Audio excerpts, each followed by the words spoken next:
Okay, next we have Havin Guneser, who is an engineer. She is a spokesperson for the international initiative Freedom for Abdullah Öcalan, Peace in Kurdistan. Her paper is entitled Constructive and Peaceful Solution to the Kurdish Question in Turkey. Okay, I'd also like to thank everybody who put their time and resources in order to make this conference possible. Because, as the previous speakers have pointed out, there has been a struggle of the Kurdish people in the near past history of 40 years, and as a result, much has changed. Therefore, I would like to also get into perhaps not what the question is, but what the solution to the question may be. Now, I'm from the International Initiative Freedom for Abdullah Öcalan, Peace in Kurdistan. Our offices are in Cologne, Germany. What I'd like to go through today is just a brief introduction to what International Initiative is, and then a little on who Öcalan is, because these are some of the fundamental things that we need to go into to see how the question can be resolved. And again, as I said, I would like to go one step further, as some of the speakers did, and define the solution instead of leaving the Kurds between the victims as well as criminals or terrorists. There is another side to Kurds, and this is the fact that they want to build a future for themselves based on principles and ethics that they are laying down. So, what's the International Initiative? We were in fact established in 1999 after Öcalan was brought from Kenya to Turkey as a result of an international plot, the Kurds would like to call, and they have declared that day as a Black Day. And so it's a multinational peace initiative founded by several Nobel Peace Prize winners, and as well as many other personalities throughout the world, around the world. Now, our vision is a just peace for Kurds and Turks and other peoples, a political solution through talks and negotiations, and freedom for Öcalan and all political prisoners in Turkey.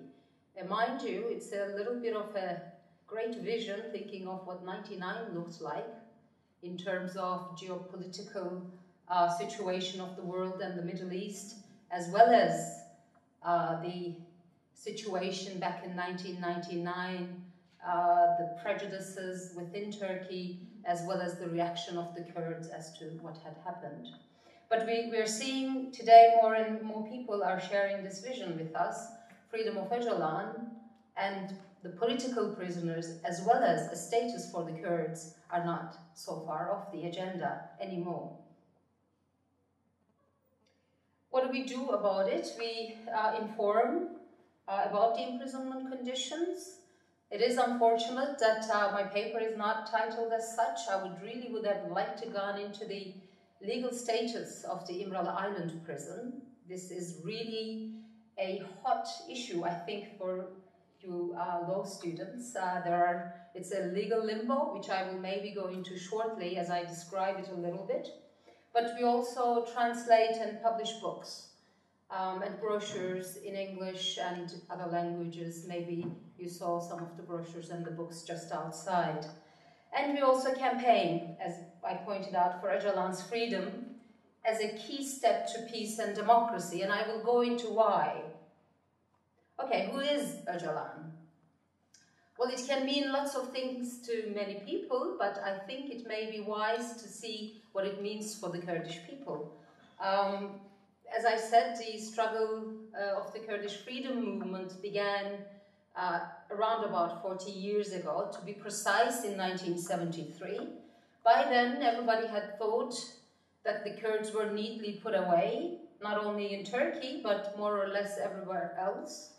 And so he is seen as the Kurdish people, as the man with his friends, of course, and of course with a lot of time and labor put in by the Kurdish people themselves, but the person to steer Kurds away from the brink of non-existence, annihilation, to a point where they are determining the future of the Middle East, and maybe even give an alternative to the nation-state problem we're having, not only in the Middle East, but throughout the world. So he's the founder of the PKK, of course, but he's also the person responsible for ideological and organizational transformation of the movement since 1973. This meant, because 1973 was a group formation, and the party, the PKK, as a political ideological organization, was formed in 1978. And in 1984, 6 years later, the armed struggle began. So he had a decisive contribution with the grouping, as well as the formation of the party, as well as the armed struggle, and the transformations that were to take later. And of course, he's a political prisoner, one of the most infamous and famous, held in total isolation. Let me give you a little bit of a rundown on the facts of the isolation. This is what I meant by it being really interesting. We call it, as the international initiative, the European Guantanamo, because it is it's a military island, basically. And in 1999, there's more than 1,000 soldiers guarding the island. And in 1999, when Mr. Öcalan was taken there,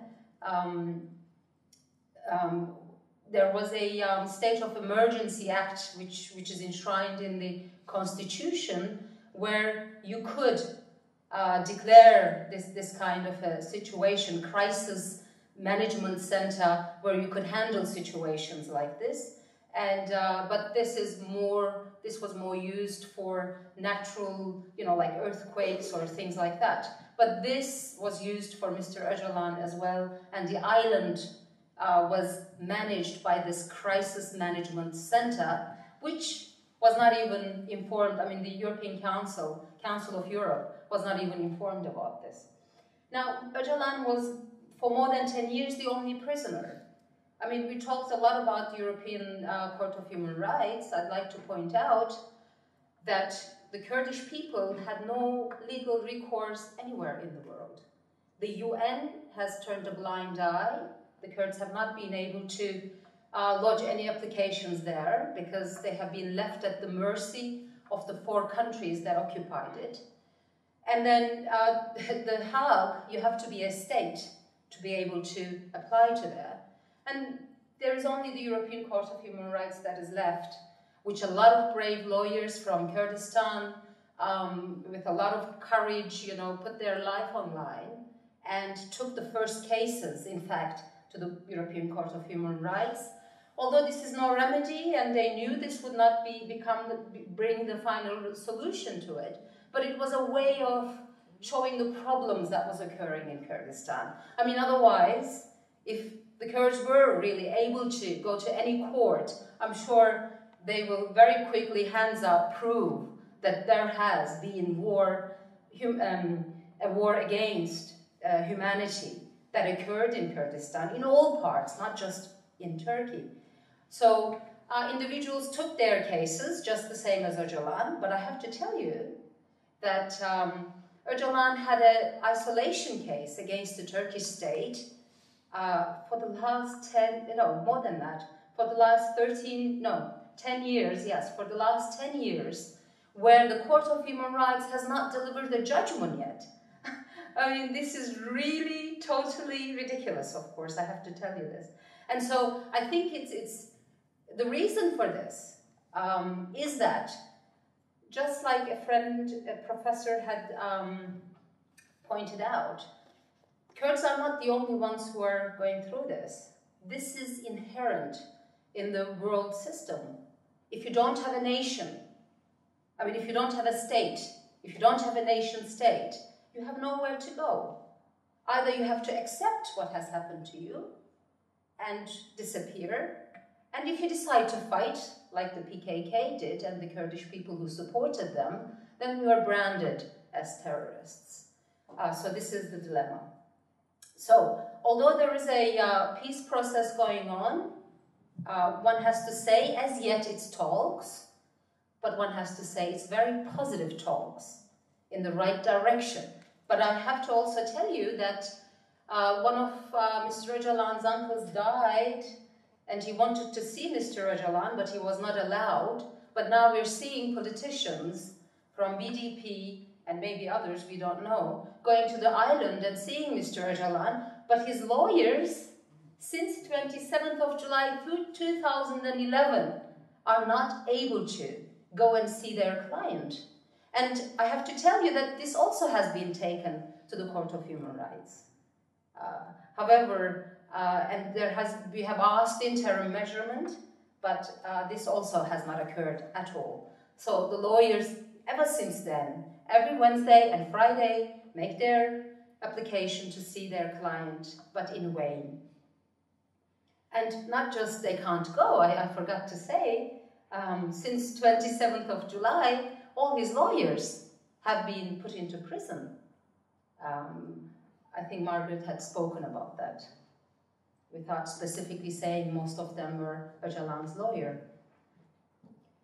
Okay, so who further is he? He is the one person, I don't really think I know anyone in the Kurdish movement who could have transformed and taken, gain acceptance for such unpopular steps that Öcalan has taken. For example, let's talk about women. I mean, I will come to that.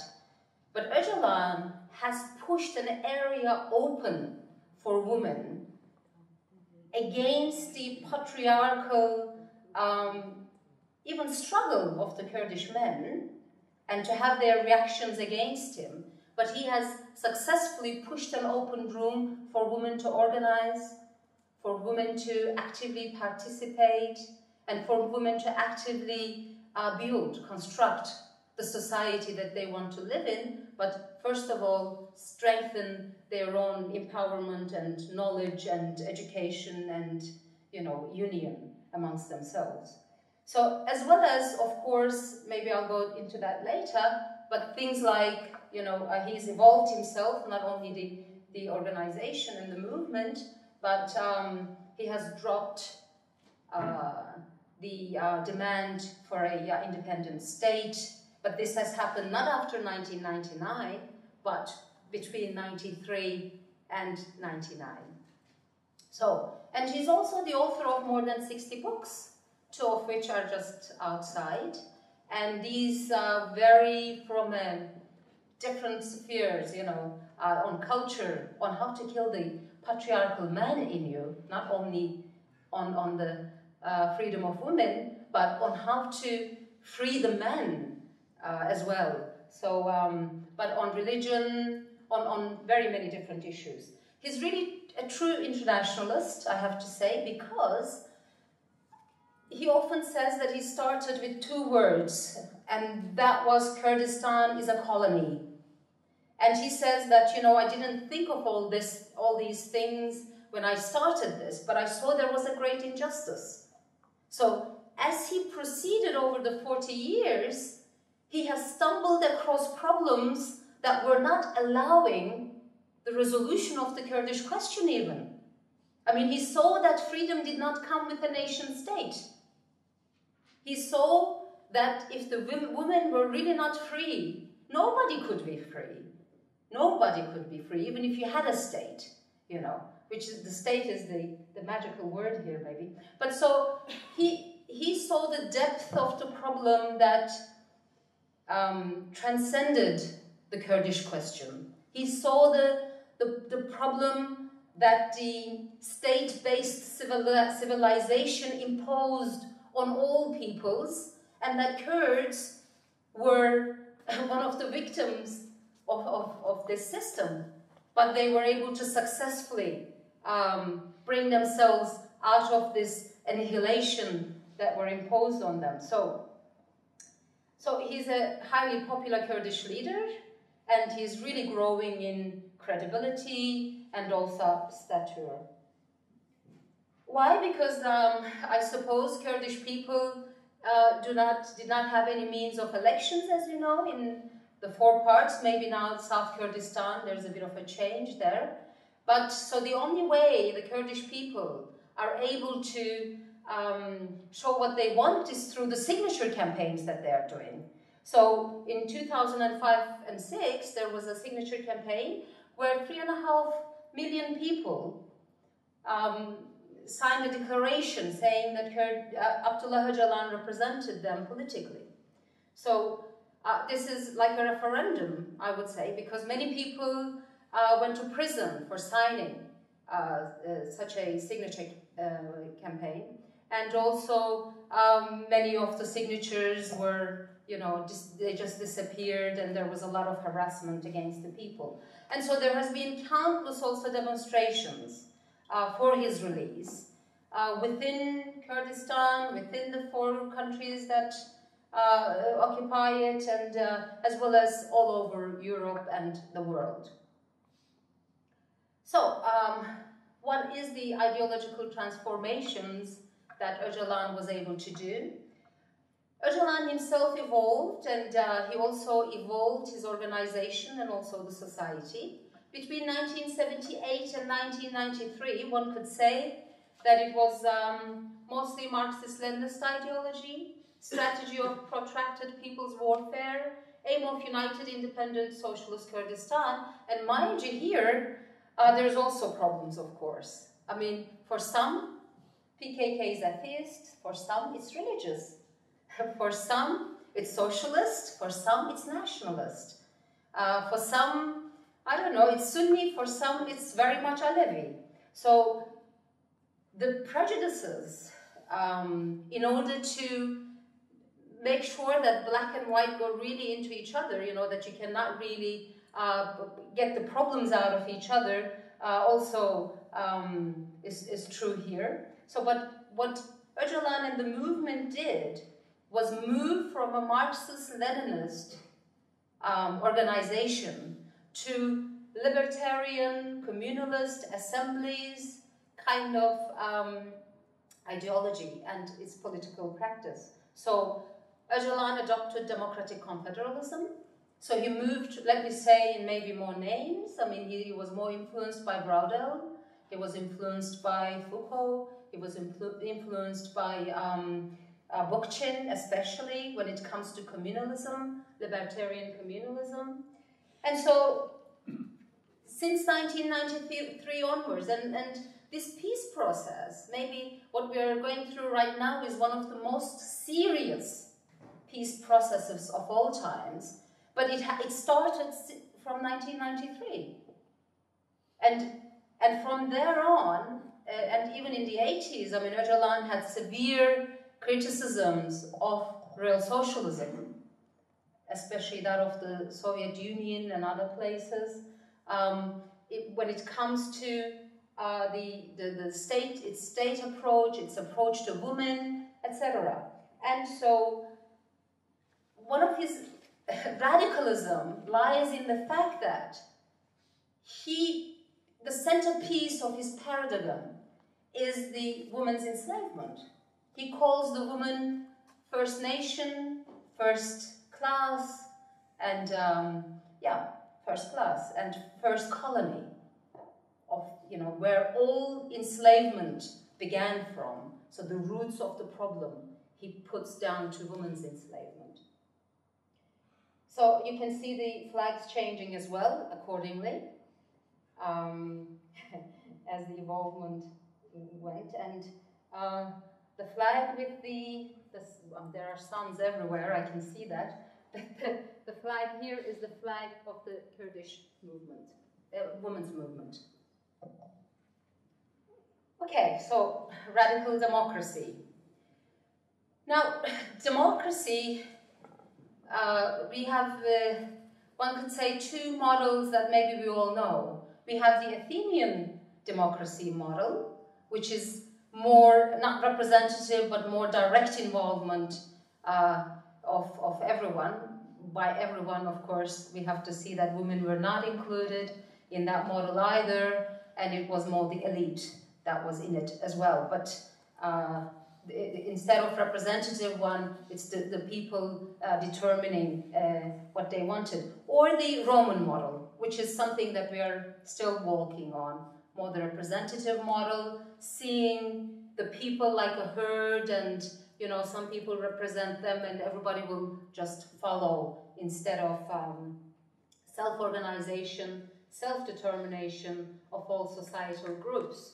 So this includes gender, ethnic, religious, class, profession, and so everybody being able to determine locally what they want to do, how they want to live, economically, security-wise, to be able to make decisions themselves on local levels.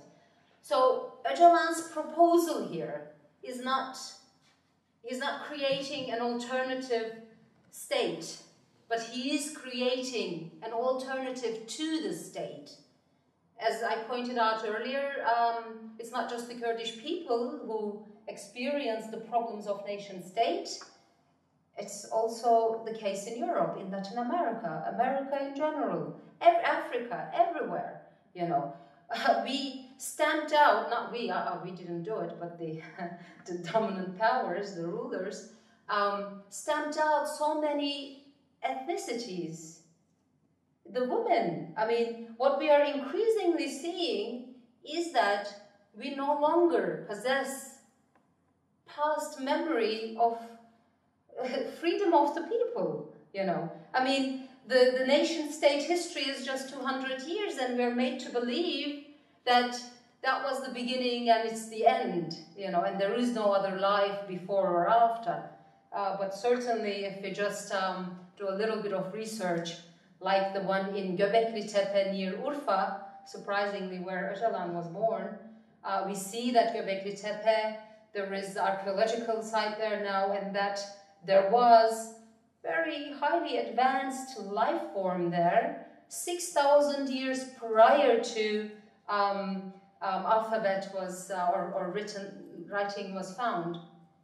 So, and that's why I said he's a true internationalist, because, you know, when trying to resolve this Kurdish issue, which was bounded not only by the 4 countries in the Middle East, and I didn't want to go into the question, but sometimes I have to, you know, but it was also the decision made by the world powers of the time. It meant that the Kurds not existing was not just the official statement of the Turkish state, or Iran, Iraq, or Syria. It was that of the whole world, you know. That is why it took us a long time to be recognized even as a Kurd. I always say this, you know, like, it was easier in South Africa, if you don't mind me saying this. I mean, I don't want to put any parallels anywhere, but at least they were told that the prejudice against them, racism against them, was due to them being black.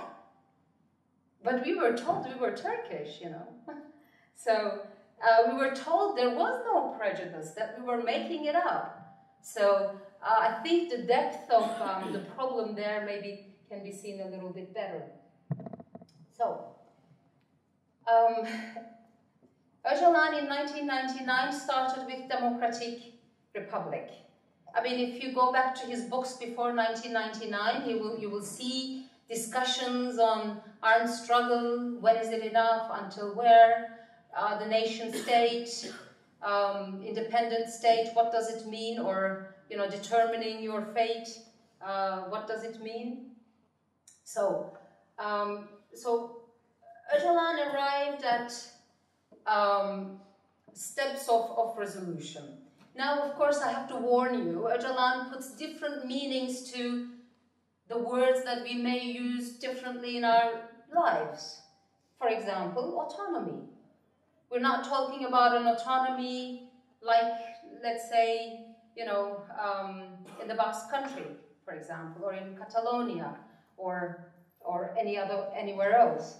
Or we're not talking about a democratic republic. We're not just talking about democracy as we use interchangeably in our lives, but democracy in the most sense of not representative, but a directly participant democracy. So in 1999, he gave his first theorem as to how Turkey should be shaped. He said, okay, we can resolve this in a democratic republic, and thus citizenship of this democratic republic. And then he also moved on to democratic confederalism, which was more for the Kurds. I mean, because we were not talking about a nation state for the Kurds, but there are Kurds in other countries, in Iraq, in Iran, and in Syria. And so they are of the same people, and they need to have some kind of a communication. But not just that. He's talking about a Middle Eastern confederalism as well. So, what's a democratic republic? For Turkey, but as well as for the other states, this is his project for the republic to be more democratic. And here the idea of a state still exists. We're not doing away with the Turkish nation, with the Turkish state. I mean, it can't exist as a nation state under these circumstances, of course. And we're talking about citizenship rights, which means individual and collective rights. So, but there needs to be a link established between the Democratic Republic and the democratic autonomy of Kurdistan. So what's democratic autonomy then? As I said, it's a direct involvement in decision-making at the local level, which means the production. For example, if Ahmed, the city of Ahmed, want to economically decide on something, it will not be some rich entrepreneur or some rich, capitalist coming into town and saying, okay, I'm going to make Ahmed look like, the 22nd century, whatever, So there will be assemblies, there will be a city assembly, and there is, in fact. There will be communes, and these need to sit down and decide locally how exactly they want this production or their economic way of life is going to be. Education is the same thing. I mean, in Kurdistan too, for example, there are ways of culture and living and all that different in Ahmed and different in Dersim. I mean, this is fine. They don't have to be unified. There's a whole lot of wealth in the way people live. So this should be preserved at the local level. This is also true for Kurds, but it's also true for other peoples who also live within what we geographically define as Kurdistan and also in the whole of Turkey. Active social relations, active participation in politics. Self-defense is also a situation to consider, because until today, the Turkish army, instead of being used as threats from outside, it has really been used against the Kurds.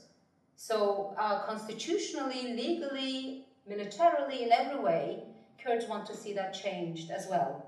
So for dangers that are coming from outside, okay, there can be, of course, some kind of security arrangement, but Kurds have to be involved with the internal self-defense at a local level as well. I mean, the Kurdish movement and Mr. Öcalan, they are against professional armies because he believes this repeats the cycle of violence. So democratic autonomy will be put into practice more through libertarian municipalities, local council, and other self-organization of groups. And in parallel, the Kurdish movement foresees that women and the youth as well, because as Nazan has also pointed out, that after women there's much discrimination, not only of course in Turkey and Kurdistan, but there's much suppression of the youth as well, and subordination of them. So, democratic confederalism It is a wider implementation of democratic autonomy over a larger area, geographical area perhaps, but it requires comprehensive restructuring of the society. Because, I mean, 5,000 years of patriarchal society, the society has certainly been structured through different processes. And we believe that what is changed by the human mind and practice can also be rechanged, you know, to change our habits and ways of life and domination of men over woman, woman over child, or state over society, or whatever. Okay. Well, there is the roadmap outside if you want to see what the Kurdish movement's project is. I see that mostly it's the project is being practiced or being put into practice over that. And so what can we do? Maybe I'll say a little bit about that. I think that Europe has also had its share on the prejudices and the denial of the Kurdish people. And therefore, there's a need for that to be changed as well. And this can only be done through Europe, its various countries, to open up its media, its social, cultural, political arenas to the Kurdish people, and enable the Kurdish people to be able to express themselves and to, you know, move beyond being either victims or terrorists and tell everybody not only about the suffrage, but also about their idea of the future. Lift bans on several Kurdish movements, the PKK and other affiliated movements in Europe. Help educate and peace-ready the Turkish public, because you can imagine nearly 100 years they've been told just one story, that the whole world is their enemy and that they are trying to eradicate them. But this is not the truth, you know. It's often been the opposite, but this is not the truth. So we have to be able to educate to each other to see how we can live together. Of course, support the signature campaign for the freedom of Öcalan, who is the architect of the peace process. So, thank you for listening. I hope I didn't go too much over the time. Yeah, thank you very much for your patience.